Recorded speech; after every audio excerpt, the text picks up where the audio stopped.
안녕하세요. 로봇 언어입니다. 지난 시간에는 자료형의 개념과 숫자 자료, 그리고 몇 가지 기본 산술 연산자에 대해 간단히 알아보았었죠? 이번 시간에 다루어 볼 내용은 문자열 자료와 이러한 자료들을 입력해서 컴퓨터에 기억시키는 데 필요한 변수와 입력 명령어에 대해 배워보겠습니다. 먼저 배워볼 것은 바로 문자열 자료입니다. 문자열이란 여러 개의 문자로 이루어진 자료를 의미하는데요.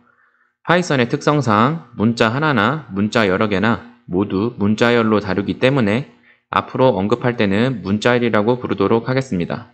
숫자 자료들과는 다르게 문자열 자료는 조건이 간단한 편입니다. 이렇게 큰 따옴표나 작은 따옴표로 묶어주기만 하면 이 사이에 있는 글자들은 모두 문자 자료인 것이죠. 우리가 가장 먼저 실행해본 명령어가 print hello 파이썬이었죠. 여기서 이 큰 따옴표로 묶여진 헬로 파이썬 부분이 바로 문자열 자료입니다. 숫자는 형태와 종류에 따라 구별이 되어 있고 사용하는데도 차이가 조금씩 존재하지만 문자열의 경우는 큰 따옴표나 작은 따옴표를 이렇게 앞뒤로 묶어주기만 하면 그 사이에 포함된 모든 내용을 문자열로 인식합니다. 여기서 조금 다른 형식의 문자열도 존재하긴 하는데요. 바로 이렇게 한 줄이 아니라 여러 줄의 문장을 하나의 문자열 자료로 지정하는 것입니다. 예를 한번 들어볼게요. 이렇게 여러 줄로 이루어진 문자열을 큰 따옴표로 묶어서 화면에 출력하도록 프린트 명령어를 작성하고 실행해 봅시다. 자, 그러면 앞쪽에 프린트 괄호 열고 큰 따옴표, 그리고 마지막에 큰 따옴표 마지막 괄호 닫기. 자, 이렇게 해서 실행을 해보겠습니다. run. 자, 이렇게 신텍스 에러라는 오류 메시지가 출력이 되고 실행이 되지 않는 것을 확인할 수 있습니다. 그럼 이걸 어떻게 해결하냐? 자, 큰 따옴표 있는 부분에 2개를 더 추가해 줍시다. 마찬가지로 끝부분에도 2개를 더 추가를 해 줍시다. 이런 다음에 다시 run module 다시 저장 눌러주시고, 자, 이렇게 큰 따옴표 3개로 시작하고 3개로 끝나게 만들어주면 아까와는 다르게 오류 메시지가 출력되지 않고 결과가 화면에 잘 출력되는 것을 확인할 수 있죠. 자, 그러면 여기서 이 큰 따옴표를 작은 따옴표로 한번 바꿔보겠습니다. 작은 따옴표. 자, 이렇게 해서 다시 실행. 자, 어떤가요? 이렇게 결과가 잘 나타나는 것을 확인할 수 있죠. 즉, 일반적인 한 줄의 문자열은 큰 따옴표나 작은 따옴표로 이루어져 있고 여러 줄의 문자열을 사용할 때에는 큰 따옴표나 작은 따옴표 3개를 앞뒤로 묶어주면 된다는 것을 알 수 있습니다. 단, 이때 큰 따옴표는 큰 따옴표끼리, 작은 따옴표는 작은 따옴표끼리 앞뒤를 맞춰줘야 제대로 인식을 하니 이 부분은 헷갈리지 않게 기억해 둡시다. 자, 한번 실험만 해보고 넘어갈게요. 앞에를 큰 따옴표 3개로 바꿔보겠습니다. run, 실행. 자, 이렇게 아까와 비슷한 메시지에 오류가 발생을 하죠. 즉, 앞뒤가 똑같은 형태로 묶여져 있어야 한다는 거. 이렇게 하면 잘 되죠? 요거를 꼭 기억해 두도록 합시다. 자, 이렇게 지난 시간에 숫자 자료들에 이어서 문자열 자료까지 다루어 보았는데요. 이제 이 숫자나 문자열과 같은 자료들을 컴퓨터에 기억시킬 수 있는 변수라는 것에 대해 배워보겠습니다. 변수는 자료를 기억시켜 줄 수 있는 메모리상의 공간으로 여러 가지를 담을 수 있는 그릇이라고 할 수 있습니다. 그릇에 물을 떠두면 물그릇이 되고 그릇에 과일을 담아두면 과일 그릇이 되듯이 변수 역시 안에 여러 가지 값을 저장해 놓고 사용할 수 있습니다. 말로만 해선 이게 뭔가 싶을 테니 바로 한번 변수를 만들어 사용해 보도록 합시다. 자, 그러면 내용을 지워주시고 먼저 따라 해보세요. A는 10, B는 로봇 언어. 이런 식으로 저장을 해보겠습니다. 자, 이렇게 작성하면 변수 만들기는 끝난 겁니다. 이걸 해석하기 전에 여기서 하나 좀 기억해 둬야 할 점이 있는데요. 여기 있는 이 등호. 수학에서는 이 등호를 같다라고 해석을 하는데요. 이 등호는 파이썬에서는 등호의 의미로 사용되지 않고 이 오른쪽에 있는 값을 왼쪽에 대입한다라는 동작을 수행하게 됩니다. 즉, 대입 연산자로 동작을 한다는 점이죠. 이 내용을 토대로 이 코드를 해석을 해보면 첫 번째, 이 10을 A에 대입한다 라는 의미가 되는 것이고, 두 번째, 로봇 언어라는 문자열을 B에 대입한다 라고 해석을 할 수가 있는 거죠. 이런 식으로 변수의 이름을 A와 B로 정해주고 대입 연산자 는을 적어주고 오른쪽에 변수에 저장할 값을 넣어주는 이 과정을 통해서 변수를 만들게 됩니다. 그럼 이 상태에서 프로그램을 한번 실행해 보겠습니다. run module. 오케이. 이렇게 실행을 해도 아무런 일이 일어나지 않죠. 자, 이게 어떤 의미냐? 야, 10이랑 로봇 언어라는 문자열을 A랑 B라는 변수를 만들어서 거기에 기억을 해놔. 이렇게 컴퓨터에 명령만 내려주고 막상 이 A나 B를 활용하는 아무런 일도 하지 않은 상태이기 때문에 이렇게 실제로 실행을 해도 아무런 결과가 나타나지 않는 것이고요. 그럼 우리가 지금 만든 A와 B 변수를 사용하는 명령어를 간단하게 작성을 해보도록 하죠. 자, 아래쪽에 print A 그리고 print B 이런 식으로 간단하게 프린트 명령어를 작성하고 실행을 해보겠습니다. 어때요? 이렇게 A와 B를 화면에 출력하라고 시켰는데 실제로 나타나는 내용은 A에 저장된 10, B에 저장된 로봇 언어라는 문자열이 나타나는 것을 확인할 수 있죠. 즉, 이 변수라는 녀석들은 자기가 저장하고 있는 이 자료들인 것처럼 사용이 가능하다는 것입니다. A에는 10이 저장되어 있으니 이 자리에 10을 집어넣어서 출력. B에는 로봇 언어가 저장되어 있으니 이 B라는 걸 불러주면 로봇 언어가 대신 출력. 이런 식으로 화면에 나타나는 거죠. 자, 그러면 변수를 몇 가지를 더 추가를 해서 조금 익숙해져 보도록 합시다. 자, B 아래쪽에 name은 파이썬, 그 다음 age는 17. 이렇게 두 가지를 추가한 다음에 역시나 프린트 아래쪽에 print name, print age를 추가한 다음에 실행을 해보겠습니다.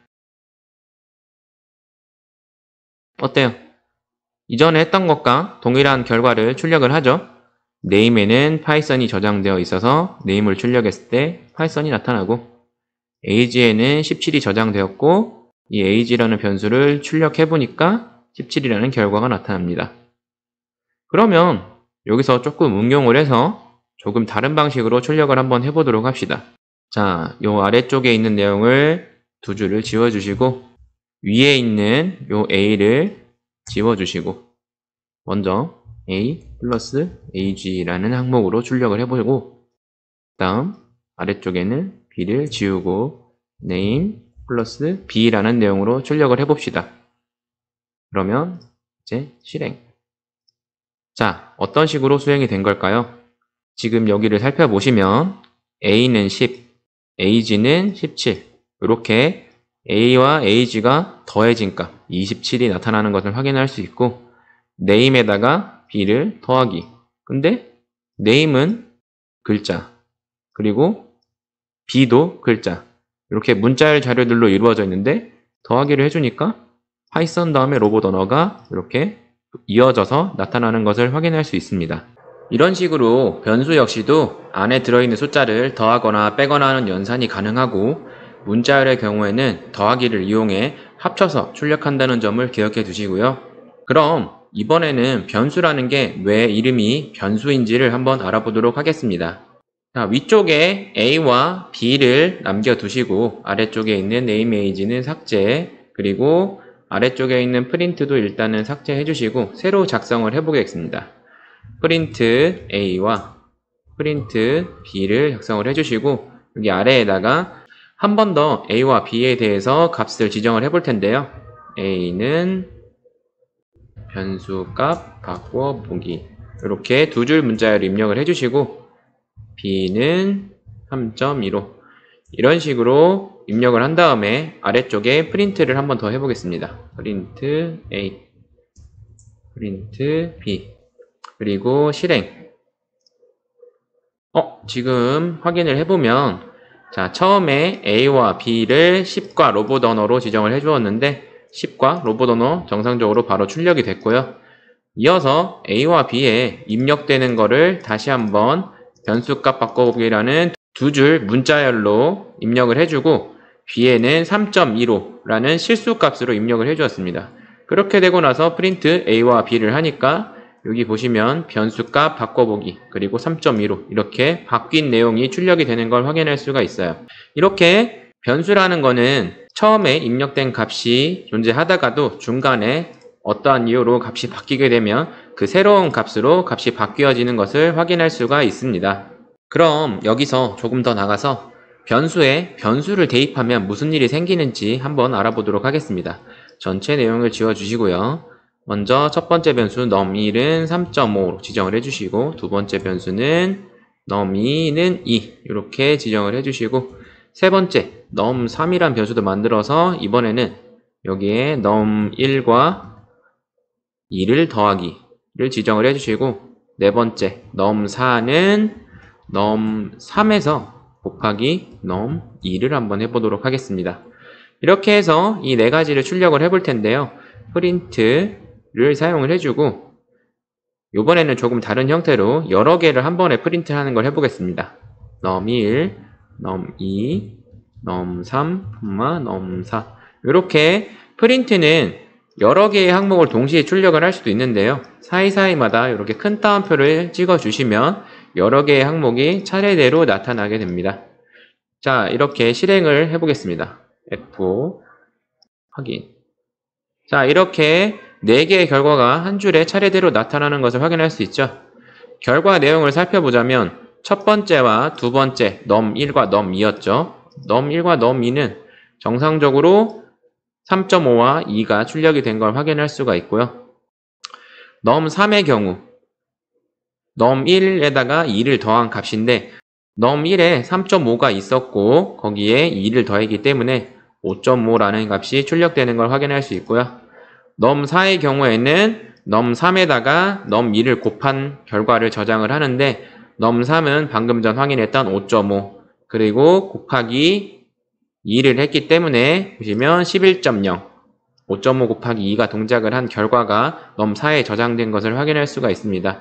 이 과정은 변수가 그 변수에 저장된 값인 것처럼 사용할 수 있다는 것을 복습함과 동시에 변수에는 다른 변수의 계산 결과 역시 저장할 수 있다는 것을 알아볼 수 있는 과정이었습니다. 이렇게 간단하게 문자열과 숫자를 변수에 저장해서 사용하는 방법을 간단히 다루어 보았는데요. 사실 파이썬의 자료형은 이외에도 리스트, 튜플, 딕셔너리, 집합 등 다양한 형태가 존재합니다. 이 전부를 여기에서 다루기에는 분량이나 난이도상 알맞지 않다고 보여서 이것들에 대한 건 차후에 다루어 보도록 하겠습니다. 자, 여기까지 자료를 저장하는 공간을 만드는 방법을 배웠으니 이제 마지막으로 그 공간에 원하는 자료를 넣는 방법, 자료 입력 명령어에 대해서 알아봅시다. 우선 같이 코드를 한번 먼저 작성해 보도록 합시다. 자, 이전 내용을 지워주시고요. A는 input이라는 명령어를 사용할 거예요. 그리고 괄호 열고 닫고 다음에 print A, 변수 A를 출력을 하는 내용이죠. 지금 보시면 input 괄호 열고라는 걸 A에 넣었으니까 input이라는 게 메시지가 나오려나? 라고 생각하실 수 있는데요. 실제로 한번 동작시켜 봅시다. run 모듈 자, 밑으로 내려보시면 아무것도 안 나왔어요. 그런데 자, 여기서 여기를 눌러주시고 파이썬이란 걸 입력을 하고 엔터를 쳐봅시다. 지금 요 부분은 내가 입력을 한 부분인데 여기는 입력을 하고 나서 화면에 출력이 돼요. 이게 어떻게 된 것이냐 라면 여기 있는 A는 input이라는 명령어가 동작한 결과는 아까 전에 아무것도 출력되지 않는 그 상태인 겁니다. 근데 실제로는 이 input이라는 거는 명령어라서 이게 동작을 하면 사용자로부터 자료를 입력받는 기능이 동작하게 됩니다. 그래서 이제 내가 원하는 자료를 입력을 하면 그 입력받은 거를 A에 대입을 해주게 되죠. 그래서 A라는 변수 안에는 내가 입력한 파이썬이라는 값이 저장이 되고 그 파이썬을 프린트를 하였기 때문에 입력을 하고 엔터를 치는 순간 이 다음 줄에 있는 프린트 명령어가 동작을 해서 이 파이썬이라는 내가 입력한 결과가 다시 화면에 나타나게 되는 겁니다. 그래서 이 input이라는 명령어는 사용자로부터 자료를 입력받는 입력 명령어라고 보시면 되고요.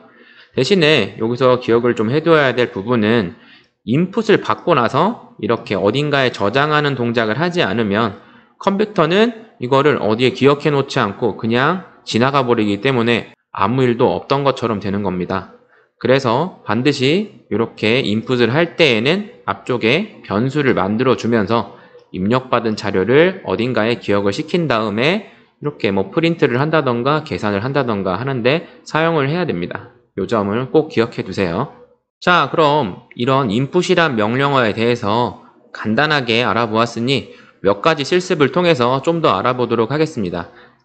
이전 내용을 삭제를 해주시고 아래의 내용을 같이 작성을 하고 실험을 해본 다음에 설명을 들어보도록 하죠.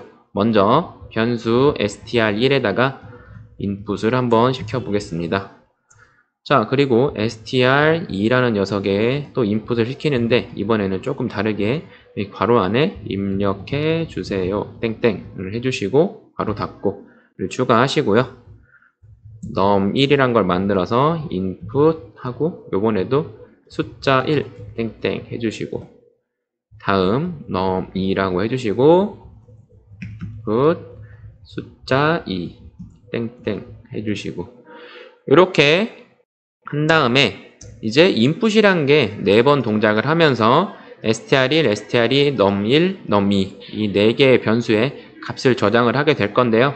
요 뒤에 있는 요 부분들은 곧 이어서 설명을 해드리도록 하겠습니다.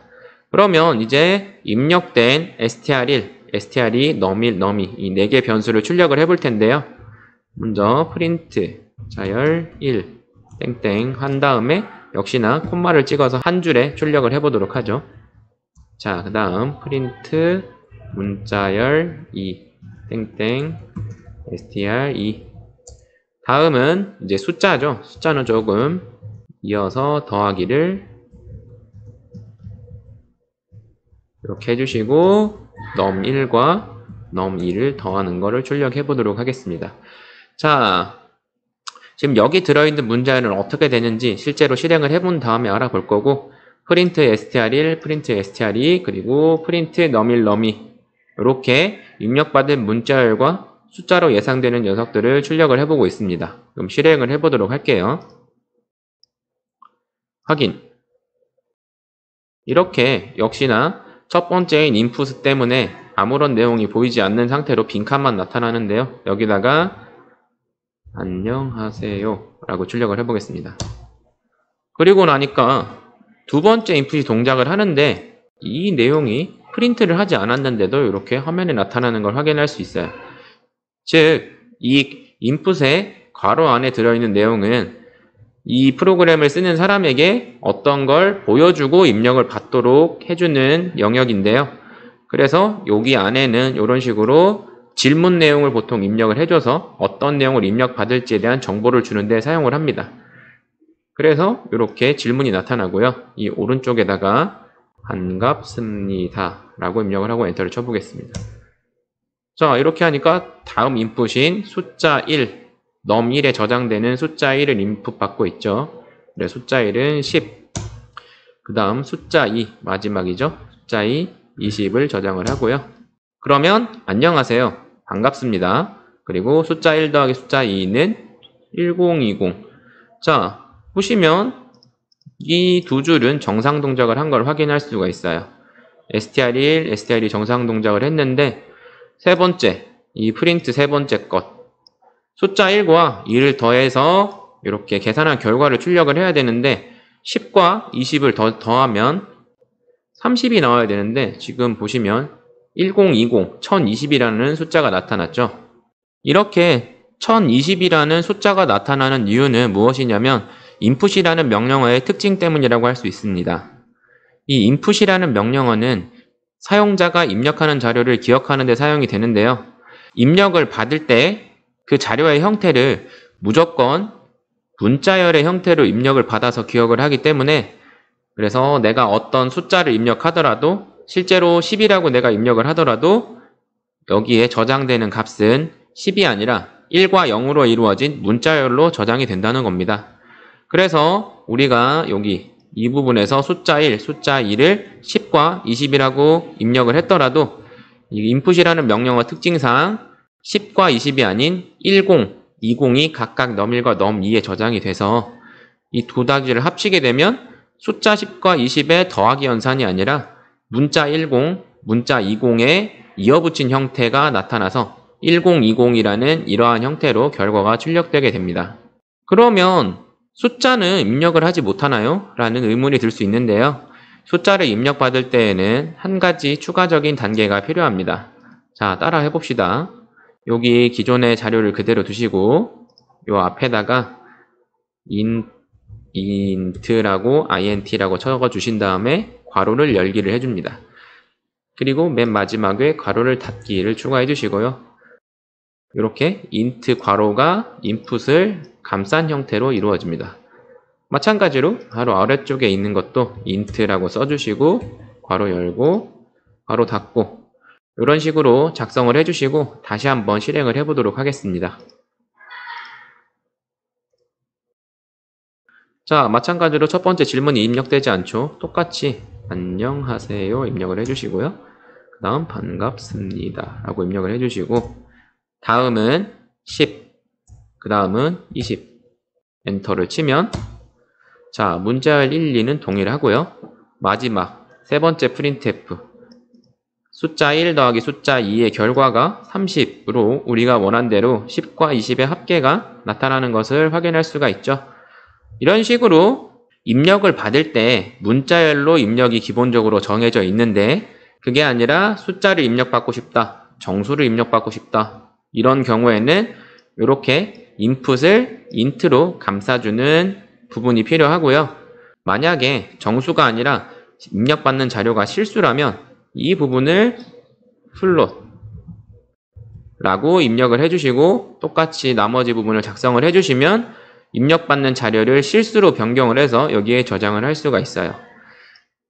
그런데 예를 들어서 숫자가 아닌 거를 int나 float과 같은 숫자 자료형으로 바꾸려고 하면 오류가 발생을 하게 되니까 정확하게 입력할 수 있는 부분에 이렇게 추가로 작성을 해주는 부분이 필요합니다.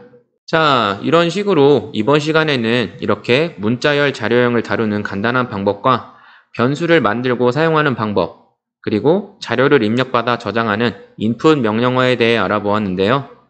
지난 영상부터 여기까지의 내용은 기본적으로 자료를 입력, 출력하는 데 사용되는 명령어들이기에 주추도를 쌓는다는 느낌으로 상세하게 다루어 보았습니다. 이어지는 영상은 컴퓨터에게 선택지를 만들어 주어서 다양한 기능을 동작할 수 있게 하는 밑바탕인 조건문에 대해서 알아보도록 하겠습니다.